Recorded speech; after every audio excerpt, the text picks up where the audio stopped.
남편이 제 마음에 공감을 1도 안 해줘서 야속합니다. 2024년 5월 27일 베트남 청년들과의 대화. 행복한 대화 대전. 안녕하세요.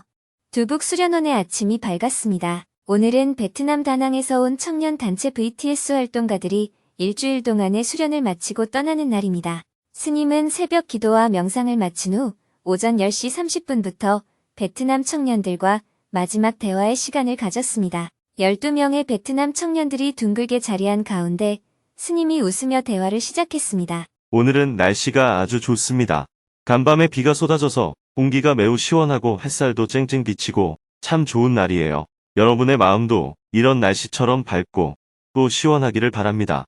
이어서 스님이 청년들에게 해주고 싶은 이야기가 있다며 청년 시기에 꼭 공부해야 할 6가지 분야를 알려주었습니다. 제 경험에 비추어 본다면 여러분들이 최소한 6가지 분야의 책은 꼭 읽었으면 좋겠다는 권유를 드립니다. 균형 잡힌 사고를 하기 위한 6가지 공부. 첫째, 우주가 태초에 어떻게 생겨났는지 우주의 시원에 대한 책을 읽어야 합니다. 이것은 곧 물질의 근원과도 같습니다. 주로 물리와 화학에 관계되는 책이라고 볼 수 있어요.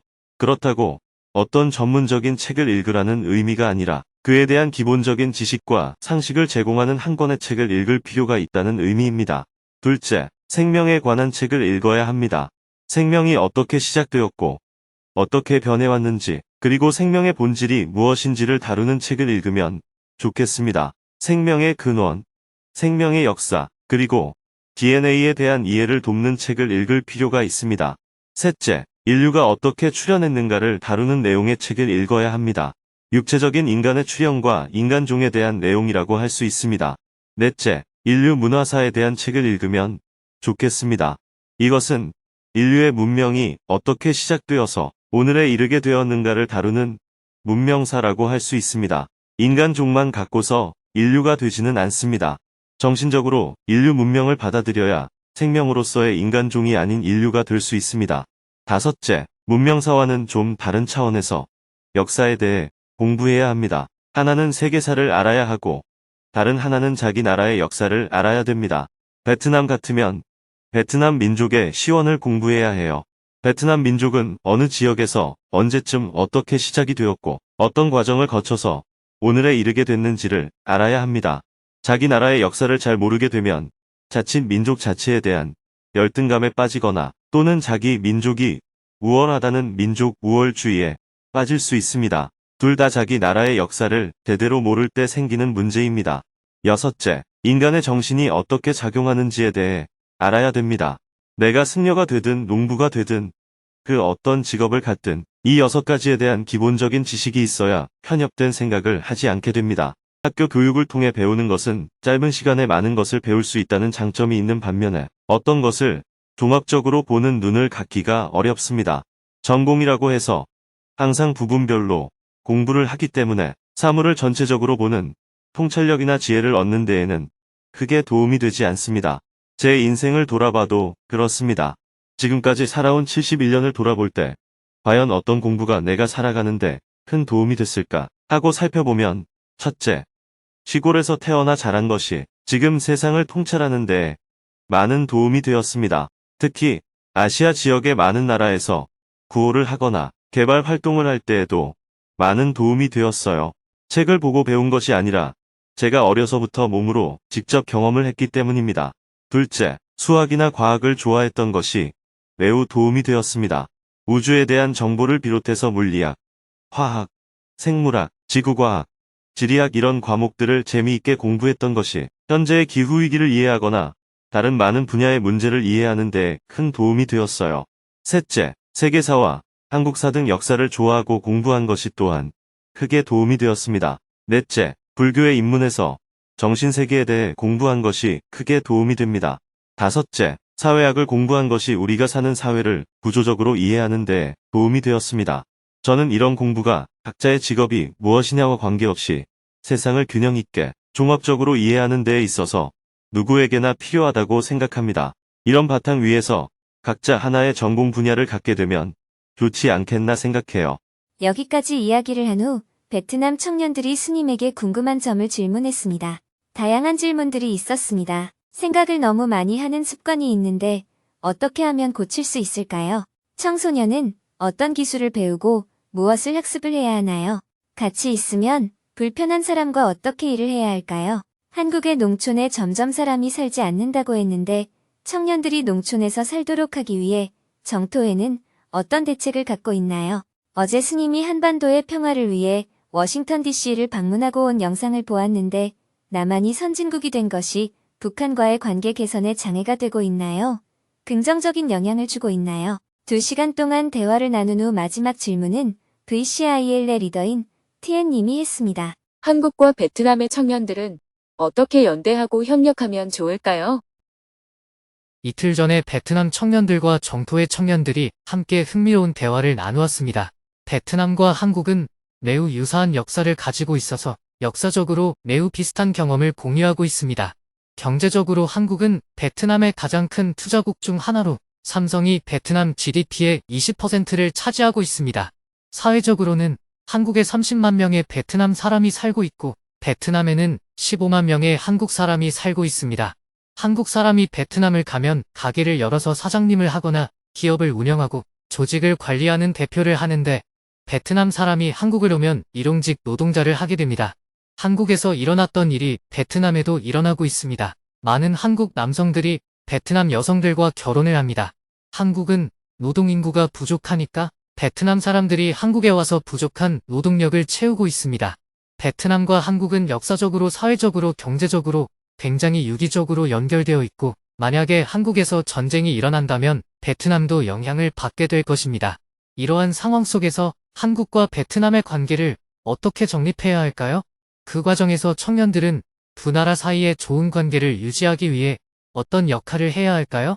지금까지 양국의 협력은 경제적인 가치를 위한 협력이었는데 제가 궁금한 것은 사회적인 연대를 위한 협력으로 어떻게 이어갈 수 있을지에 대한 것입니다. 현재 한국과 베트남은 경제적인 격차가 크기 때문에 양국 간의 관계가 수평적이지 못하고 기울어져 있을 수밖에 없습니다. 이것은 한국과 베트남 간의 관계뿐만 아니라 과거의 일본과 한국 간의 관계도 그러했고 미국과 한국 간의 관계도 동일했습니다. 한국에서도 교육을 많이 받은 여성들이 1970년대에 일본 남자, 미국 남자, 유럽 남자들과 결혼해서 이주했습니다. 특히 한국 여성들은 한국에 주둔하고 있는 미군들과 많이 결혼했습니다. 현재 미국에서는 그들 사이에 태어난 아이가 하원의원이 되기도 했습니다. 현재 한국과 미국이나 일본 사이에는 경제적 어려움 때문에 결혼하는 경우는 거의 없습니다. 현재 한국은 구매력 기준으로 보면 일본보다 경제적 수준이 높습니다. 최근 발표에 의하면 노동자들의 평균 임금도 한국이 더 높습니다. 동남아 사람들이 일하러 일본으로 많이 가다가 최근에는 한국으로 많이 오는 이유가 한국의 임금이 많이 높아졌기 때문입니다. 앞으로 30년 정도 흐르면 베트남과 한국 간의 관계도 균형점을 찾아갈 것으로 보입니다. 균형점을 찾아가는 과도기적 시기인 지금은 양국이 노력한다면 개선할 수 있는 여지는 있지만 크게 보면 불균형이 지속될 것으로 보입니다. 그리고 지금 한국 정부의 외교는 아직 미국 일변도로 되어 있는데 이것을 다변화할 필요가 있습니다. 동남아 국가들과 협력하여 미국과 중국의 패권 경쟁에 덜 휩쓸리기 위한 노력이 필요합니다. 아직 한국의 정치 지도자들이 이런 비전을 못 가지고 있습니다. 이것은 일본도 마찬가지입니다. 역사적으로 살펴보면 동아시아에서 중국이라는 거대한 제국에 대항하기 위하여 주위의 많은 민족들이 협력도 하고 경쟁하기도 했는데 현재 살아남은 민족은 한국과 일본 그리고 베트남입니다. 일본은 섬이었기 때문에 중국과의 직접 충돌이 거의 없었고 육지로 연결되어 있는 나라 중 현존하는 나라는 한국과 베트남뿐입니다. 1000년 전에는 한국인의 활동 무대가 만주 일대였습니다. 그러나 한반도로 밀려 내려와서 현재의 위치에 이르렀습니다. 마치 베트남도 광저우 지역에서 살다가 현재 인도차이나 반도에 위치하게 된 것과 같습니다. 그럼에도 불구하고 자기 민족의 독자성을 유지해왔습니다. 그런 면에서 양국은 역사적으로 많은 공통점을 가지고 있습니다. 한국도 제국주의에 끝까지 저항했고 베트남도 그랬습니다. 현재 저는 베트남은 경제적으로는 남한과 관계를 맺고 있지만 정치적으로는 북한과의 관계도 발전시켜 나갈 것으로 보입니다. 북한에서 경제 개발을 하려고 할 때 한국과 중국은 모델로 삼기에 부적절합니다. 한국과 중국은 너무 발전해 버렸기 때문에 오히려 베트남을 참고해서 경제 개발을 할 수 있지 않을까 싶습니다. 그래서 남북관계 숨통이 트이면 베트남의 북한 관리자를 초청해서 견문을 넓힐 수 있게 해주거나 베트남 사람도 북한에서 활동을 할 수 있도록 하는 방법에 대해서 저도 많이 생각하고 있습니다. 어쩌면 여러분 중에 베트남 JTS 활동가로 북한에서 활동할 사람이 나올지도 모릅니다. 무엇보다 한국과 베트남에서 청년들 간의 교류가 활발했으면 좋겠습니다. 베트남 청년들의 입장에서는 조금 더 발전한 한국의 문화나 시스템을 배울 수 있는 기회가 될 것이고, 한국 청년들의 입장에서는 그동안 무기력한 상태에서 교류를 통해서 다시 활기를 되찾을 수 있을 것입니다. 이런 면에서 한국과 베트남의 청년들은 상호 보완적인 관계가 될 것으로 예상합니다. 요즘 한국 청년들은 지식적인 면이나 경제적인 면에서는 앞설지 몰라도 용기가 부족하고 진취적이지 못합니다. 그래서 베트남 청년들과 교류하고 협력하면 서로 많은 도움이 될 것입니다. 스님과의 대화 시간을 마지막으로 베트남 청년들의 두북 수련원 방문 프로그램을 모두 마쳤습니다. 베트남 청년들은 스님에게 선물을 전달했습니다. 12명의 청년들이 각자 하나씩 선물을 준비했습니다. 망고, 커피, 초콜릿, 코코넛 사탕, 완두콩, 후추 등 베트남 전역에서 가져온 선물들이었습니다. 아동문학 작가인 후이님은 본인이 만든 동화책을 스님에게 선물한 후 동화책 속에 있는 노래를 불러주었습니다. 스님은 감사한 마음으로 선물을 받은 후 스님도 베트남 청년들에게 한국을 여행하는 동안 사용하라고 용돈을 모두에게 나눠주었습니다. 땡큐. 선물을 앞에 두고 다 함께 기념사진을 찍은 후 프로그램을 모두 마쳤습니다. VCIL 단체에서는 가을에도 두북 수련원을 찾아와 수련 프로그램을 진행할 예정입니다. 다음 만남을 기약하며 두북 공동체 대중들이 운동장까지 배웅을 했습니다. Bye bye, see you next time. 스님은 잠시 휴식을 했다가 오후 4시에 두북 수련원을 출발하여 대전으로 향했습니다. 가는 길에 경주 망월사에 잠시 들렀습니다. 주지 스님과 잠시 차담을 나눈 후 차로 3시간을 달려 저녁 7시가 넘어 대전에 도착했습니다. 오늘은 대전에서 코로나 팬데믹 이후 처음으로 오프라인 증문즉서를 하는 날입니다. 강연이 열리는 대전 서구청 앞에 스님이 도착하자 많은 시민들이 스님을 향해 인사하고 환호를 했습니다. 너무 오랜만에 강연이 열려서 그런지 스님의 강연을 듣기 위해 많은 사람들이 몰려 인산인해를 이루었습니다. 사전 신청을 좌석 수만큼 받으면 빈자리가 많이 생겨서 강연 준비팀에서는 좌석 수보다 사전 신청을 더 많이 받아두었습니다. 예상보다 더 많은 시민들이 강연장에 와서 되돌아가야 하는 사람들이 많이 생겼습니다. 스님은 입장하지 못하는 시민들을 향해 양해를 구했습니다. 정말 죄송합니다. 못 들어오시는 분들은 유튜브로라도 강연에 참석해주세요. 스님은 돌아가야 하는 분들에게 양해를 구한 후 강연장으로 들어갔습니다. 강연을 시작하기 전에 지난주 평화 2.0 포럼에서 만난 충남대학교 평화안보연구소 소장 김지훈 교수님이 찾아와 잠시 대화를 나누었습니다. 지난 포럼에서 발제를 아주 잘해주셨습니다. 내용도 좋았고 발표도 아주 잘하시더군요. 감사합니다. 스님께서 워싱턴 DC를 방문하여 직접 발로 뛰는 영상을 보고 저는 단지 학문적인 이야기만 한 것이 아닌가 반성이 되었습니다. 네, 활동하는 분야가 서로 다르니까요. 다만 학문을 위한 학문, 논리를 위한 논리는 지향해야지요. 현실의 변화를 감안해서 정책을 연구해 나가면 좋겠습니다. 앞으로도 계속 교류를 해나갑시다. 한편 강연장에서는 사전 공연이 시작되었습니다. 흥겨운 노래에 이어 스님을 소개하는 영상을 함께 보았습니다. 소개 영상이 끝나고 스님이 무대에 오르는 동안 400명의 청중들은 큰 박수로 환호했습니다. 스님이 웃으며 인사말을 했습니다. 충청도 사람답지 않게 왜 이래요? 충청도 사람은 웃음소리가 담장 밖을 안 넘어간다고 들었는데 아마도 여기에는 전부 외지에서 이사 온 사람만 오신 것 같습니다. 경상도 사람들의 인사법 아세요? 먼 데서 벗이 찾아오면 아이고, 그 먼 데서 어떻게 왔나? 고맙다 이렇게 말을 안 하고 어지간히 할 일도 없다. 그 먼 데서 뭐하러 오노? 이렇게 말해요. 또 선물을 사오면 아이고, 돈도 없는데 이렇게 선물도 사오고 고맙다 이렇게 말을 안 하고 돈도 샜다. 그걸 와 사오노? 이렇게 말합니다. 이게 경상도식 감사 인사법입니다. 저도 방금 그런 식으로 인사한 거예요. 다시 한번 만나서 반갑습니다. 자리가 다 차서 못 들어오신 분들께는 사과의 말씀을 드립니다. 또 뒤쪽에 서 계시는 분들도 있는데 괜찮아요? 그런데 저는 하나도 미안하지 않습니다. 왜냐하면 저도 서 있기 때문입니다. 더구나 저는 서서 말까지 해야 되잖아요. 증문즉설은 어떤 이론을 얘기하거나 지식을 얘기하는 자리가 아닙니다. 우리가 살아가면서 겪는 마음의 어려움이나 고통, 스트레스 또는 의문들을 친구가 친구에게 얘기하듯이 그냥 얘기하는 자리입니다. 그럼 대화를 시작해 보겠습니다. 유튜브 생방송에는 4,600여 명이 접속했습니다.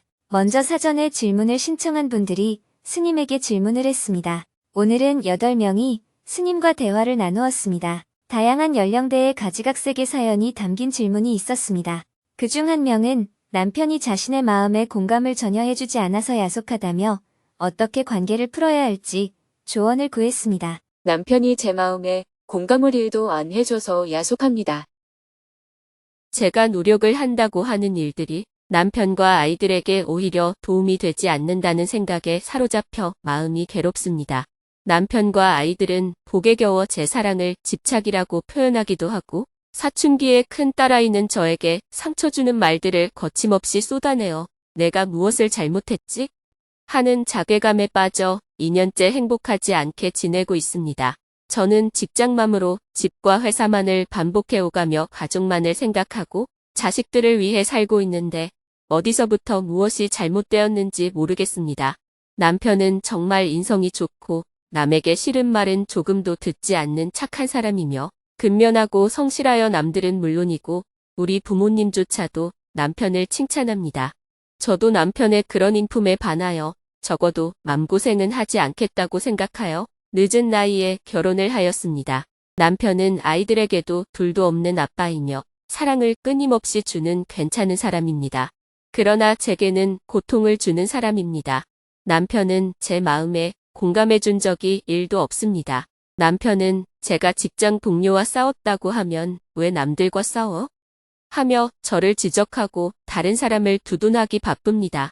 한 번은 제가 아프다고 하니 아프면 병원에 가야지 내가 의사냐? 하고 반문합니다. 마음이라도 편하게 살고 싶어서 인품 하나만을 보고 결혼을 하였는데 이제는 배신감마저 듭니다. 스님의 말씀처럼 남편은 없다고 생각하고 살고 있는데 그래도 남편의 얼굴을 보면 야속하기도 하고 섭섭하기도 합니다. 저도 괜찮은 사람이고 남편도 괜찮은 사람인데 왜 둘이 만나면 서로 고통스러운지 이유를 모르겠습니다. 제가 어떻게 해야 할까요? 남편이나 자녀들이 질문자에게 엄마 이것 좀 해주세요. 여보 이것 좀 해줘요 하고 요청하지 않는 것은 일절하지 말아보세요. 그렇게 한번 살아보면 해결이 좀 될 겁니다. 오늘부터 당장 집에 들어가면 아무것도 안 하고 방에 가서 잠만 잡니다. 그리고 아이가 엄마 배고픈데 밥 좀 줘 하면 나가서 밥을 차려주세요. 내일 아침에도 먼저 일어나서 밥을 하지 말고요. 아이가 엄마 밥 줘 이러면 밥이 필요하니 네가 해 먹지 이렇게 말하고 그래도 아이가 엄마가 밥을 해줘야지. 그러면 그때 나가서 밥을 해준다면 아이도 엄마의 필요성을 좀 느끼고 감사함을 느끼게 됩니다. 그런데 지금까지 질문자는 아이가 밥을 먹기 싫은데 밥을 해놓고 깨웠던 겁니다. 맞습니다. 안 먹겠다는데 억지로 먹이니까 고맙기는커녕 자신을 괴롭힌다고 생각하는 거예요. 이런 문제를 해결하려면 질문자가 지금까지는 일종의 과잉 친절을 하고 있었음을 스스로 알아야 합니다. 자기 고생을 자기가 사서 하는 겁니다. 남편이나 아이가 자기를 괴롭히는 게 아닙니다. 질문하는 내용을 들어보면 남편이 100% 맞는 말만 했어요. 남편 입장에서 봤을 때는 직장에 갔으면 그냥 자기 일만 하면 되지. 동료하고 왜 싸우는지, 또 아프면 병원에 가면 되지. 왜 의사가 아닌 남편한테 의지하려고 하는지, 이런 생각이 드는 것이 너무 당연한 것 아니에요? 이것은 질문자가 남편으로부터 약간의 관심을 받고 싶은 어리광을 부리고 있다는 것을 말합니다. 남편이 볼 때는 어린아이가 어리광을 피우면 귀여운데 다 큰 성인이 어리광을 피우니까 퉁명스럽게 대답을 하는 거예요. 그건 남편이 사랑하는 마음이 없어서 생긴 문제가 아니라 질문자가 어린아이 같은 짓을 하고 있기 때문에 생긴 문제입니다. 아닙니다. 남편이 저를 사랑하는 것 같지 않습니다. 질문자는 어떤 것이 사랑이라고 생각해요? 따뜻하게 제 말을 들어주는 것이 어려운 일이라고는 생각하지 않습니다. 그런데 제 말을 안 들어줍니다. 그렇게 생각한다면 질문자는 독재자형 스타일입니다. 남편이 자기 얘기를 다 들어주어야 한다고 생각하는 것은 독재자의 사고방식입니다. 남편이 내 말을 들어주는 것을 소통이라고 한다면 그것은 독재자형 소통이에요. 민주주의형 소통은 상대가 내 말을 들어주는 게 아니라 내가 상대의 말을 들어주는 것입니다. 지도자도 마찬가지입니다. 소통을 잘하는 지도자가 되려면 내가 말을 하기보다는 국민의 말을 잘 들어야 합니다. 나의 말이나 설명은 짧게 하고 다른 사람의 말을 많이 들어야 민심을 알 수 있습니다. 이것이 소통입니다. 내가 남편에게 어떤 말을 한다는 것은 남편이 원하지 않는 말을 질문자가 먼저 한다는 것 아니에요. 남편이 이것에 대해 말 좀 해줘. 이렇게 얘기할 때 가서 말을 해야 합니다. 가만히 있는데 자꾸 뭐라고 하지 말고요. 남편이 뭐라고 하는 말을 내가 들어주어야 합니다. 남편이 뭐라고 말을 하면 그 말을 들어주거나 남편이 뭐를 해달라고 했을 때 그것을 해주는 것 외에는 내가 먼저 나서서 뭘 해주거나 내가 먼저 말을 하면서 들어달라고 요구하지 말라는 겁니다. 내가 원하지도 않는데 누가 나를 좋다고 따라다니면 옛날에는 사랑이라고 표현했는데 요즘은 스토킹이라고 합니다. 원하지 않는데 자꾸 가서 뭐라고 말하고 무엇을 먹으라고 하는 것은 애들하고 남편한테 스토킹을 하는 것과 같습니다.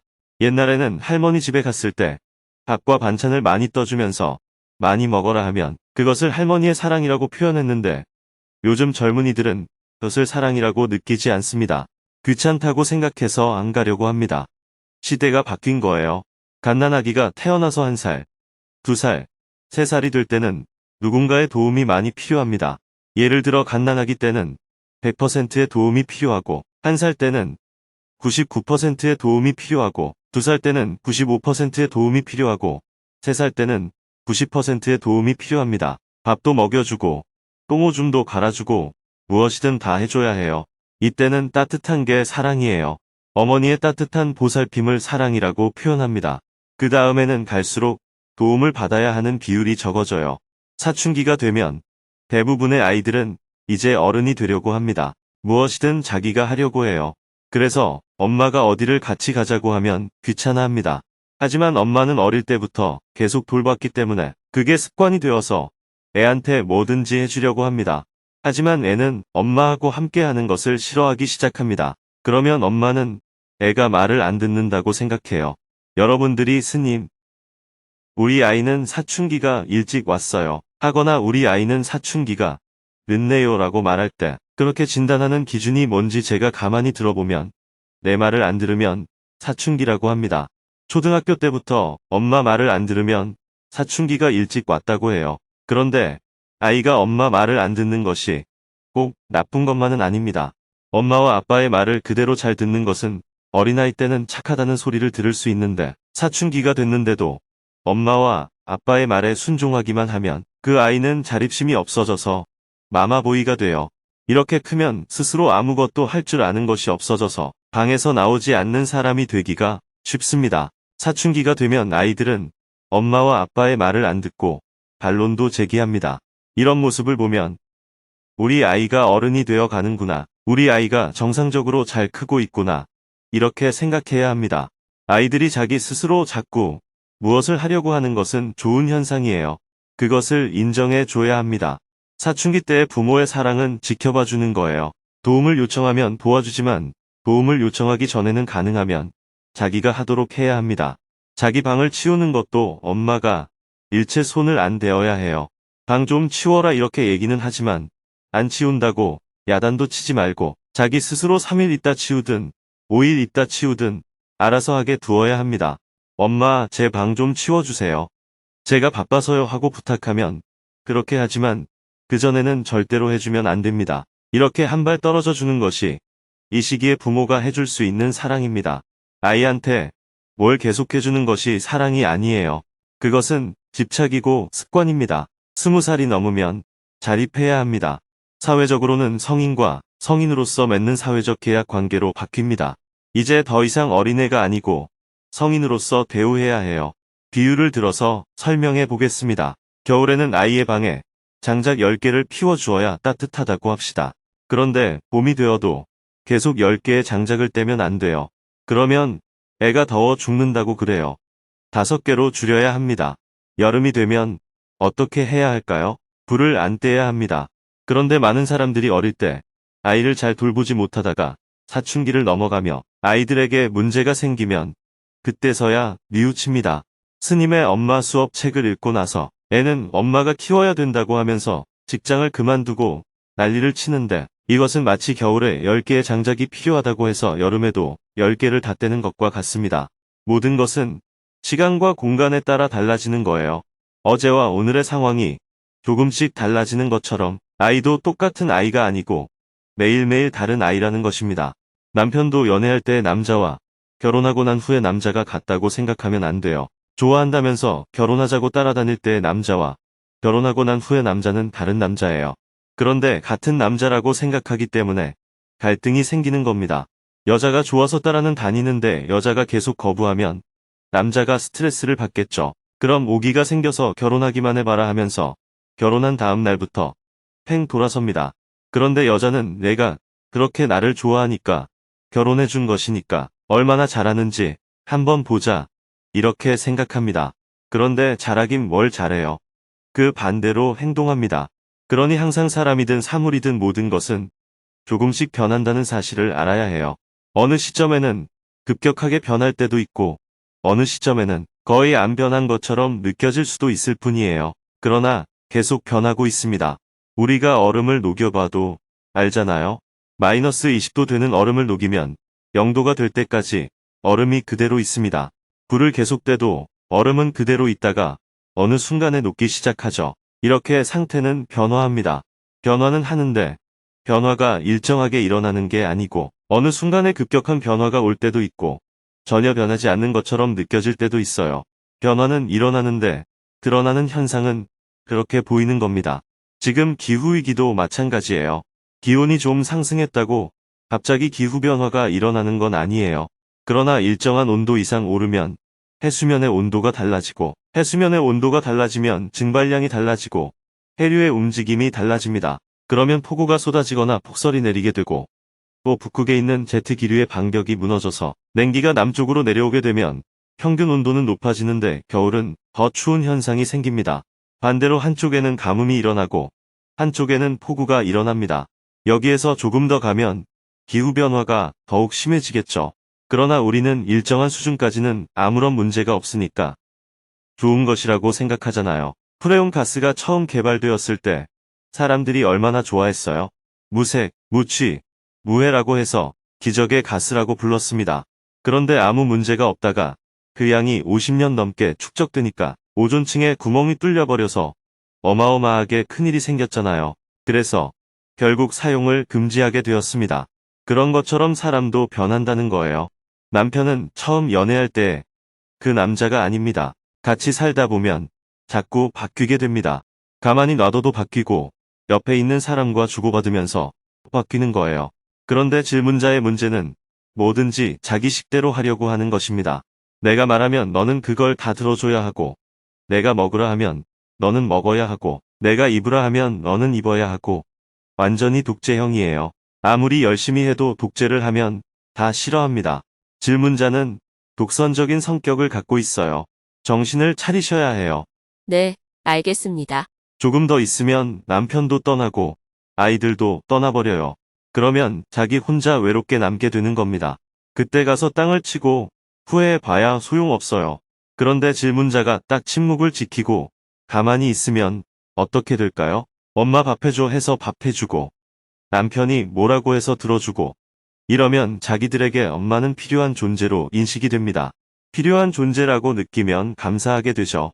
질문자가 가만히 있으면 가족들에게 감사한 마음이 생기게 되고 질문자가 먼저 나서서 뭘 해주려고 하면 가족들은 하나도 감사해하지 않습니다. 남편과 아이, 그리고 저를 위한 기도문을 하나 주시면 기도문이 필요 없어요. 그래도 기도문이 꼭 필요하다면 가만히 있겠습니다. 이렇게 기도하세요. 네, 가만히 있겠습니다. 절대로 나서지 마세요. 가만히 있으면 질문자에게도 좋고, 다른 사람도 다 좋아합니다. 그리고 해달라고 할 때는 또 해줘야 해요. 그러면 내가 도움을 준 것에 대해 고맙게 여깁니다. 그런데 해달라고 안 했는데 해주면 귀찮게 여겨요. 그러면 자기는 자기대로 힘들고 다른 사람은 다른 사람대로 질문자를 귀찮게 여깁니다. 그렇게 귀찮은 존재가 되는 것은 자기를 너무 하찮게 만드는 행위입니다. 그렇습니다. 다른 사람이 항상 고맙게 여기는 존재가 되려면 우선 열심히 하지 말고 입을 다물어야 해요. 알겠습니다. 감사합니다. 계속해서 질문들이 이어졌습니다. 사전에 신청한 질문을 다 받고 현장에서도 2명의 질문을 받았습니다. 손을 든 사람이 더 많았지만 이미 2시간이 지나 있었습니다. 대화를 마치며 스님이 마무리 말씀을 해주었습니다. 인생에 있어서 일이 일어난 그때는 엄청나게 큰일 같은 일도 지나놓고 보면 별일 아니에요.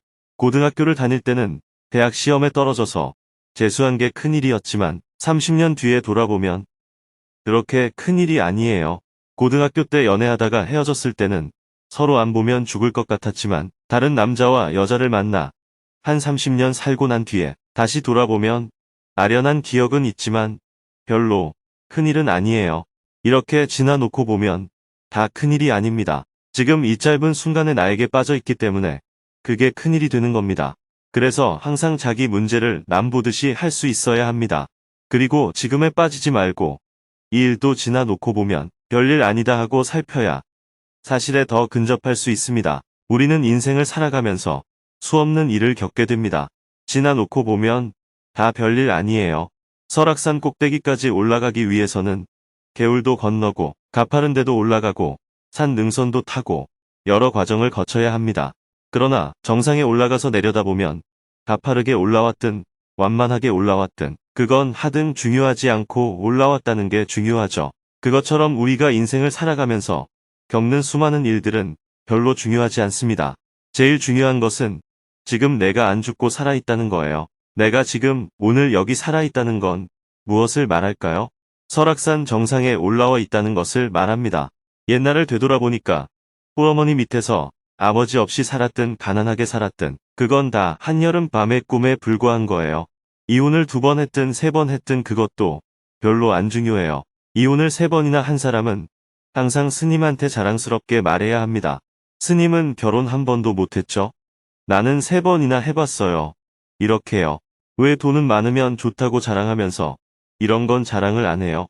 그리고 개울을 건널 때 신발을 벗고 건너느냐, 누가 업어줘서 건너느냐 하는 것도 그 순간에는 굉장히 중요하죠. 그런데 개울을 건너고 나서 한참 걸어가다 보면 방금 전에 신발을 벗고 건넜느냐, 엎혀서 건넜느냐가 하등 중요하지 않아요. 그런 사실을 여러분들이 조금만 알면 지금 여러분들의 인생 하나하나가 다 산의 정상에 오른 것과 같다는 사실을 깨달을 수 있습니다. 여러분들은 우여곡절을 자꾸 이야기하는데 모든 사람이 다 우여곡절을 겪고 있습니다. 그러나 지금 내가 여기 살아있다. 이게 중요한 거예요. 지금 내가 살아있고 나는 그 수많은 경험을 통해서 앞으로는 자책에 빠지지 않고 자유롭고 행복하게 살겠다. 이런 관점을 가지면 하루를 살더라도 좀 행복하게 살 수 있습니다. 강연이 끝나고 곧바로 무대 위에서 책 사인회를 했습니다. 많은 시민들이 줄을 서서 스님의 사인을 받고 돌아갔습니다. 스님은 책 사인회를 하면서 한 명 한 명과 눈을 맞추며 인사를 나누었습니다. 참석자들이 모두 강연장을 빠져나가고 스님은 오늘 강연을 준비해준 대전 충청 지역 행복 시민들과 기념사진을 함께 찍었습니다. 모두 뿌듯한 얼굴로 행복시민 파이팅을 우렁차게 외쳤습니다. 스님은 수고했다며 봉사자들에게 악수를 건네고 강연장을 나왔습니다. 차 앞까지 마중을 나온 강연 준비팀에게 스님이 부탁을 했습니다. 지난번 부산도 그렇고 오늘도 너무 많은 분들이 강연장까지 왔다가 돌아가셨네요. 돈이 들더라도 사전에 신청했는데 강연장에 들어오지 못한 분들에게 사과 문자를 모두 보내주세요. 그리고 지역에서는 서울처럼 강연이 많이 열리지 않았기 때문에 실제 참석하는 분들이 더 많아요. 앞으로는 사전 신청을 너무 많이 받지 않도록 하세요. 네, 그렇게 하겠습니다. 밤 10시에 대전을 출발하여 차로 3시간을 달렸습니다. 새벽 1시가 다 되어 두북 수련원에 도착한 후 하루 일과를 마무리했습니다. 내일은 오전에 6.13 만인대법회 준비회의에 온라인으로 참석한 후 두북 수련원에 찾아온 스님들과 함께 대화하며 시간을 보낼 예정입니다.